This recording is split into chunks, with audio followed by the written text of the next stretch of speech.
থাকো। কারণ এখনো আমরা দেখতেছি যে অল্প বয়সে বিয়ে করেও কিন্তু ক্যারিয়ারে অনেকে আমরা দেখি হাজব্যান্ড ওয়াইফ একই সাথে বিসিএস ক্যাডার হচ্ছে, একই সাথে ভার্সিটিতে চান্স পাচ্ছে।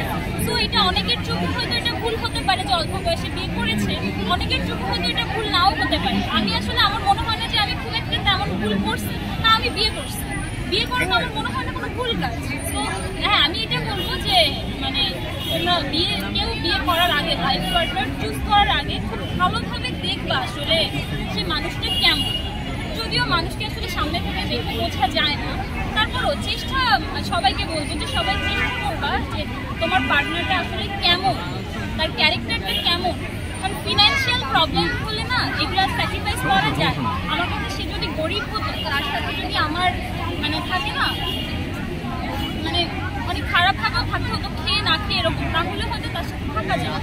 বাট তার ক্যারেক্টার খারাপ হলে এটা আসলে কম্প্রোমাইজ করাই ইম্পসিবল। তো আমি সবাইকে এটাই বলবো যে লাইফ পার্টনার চুজ করার আগে মানে নাম্বার 1 তোমরা দেখবা যে তার ক্যারেক্টারটা ভালো।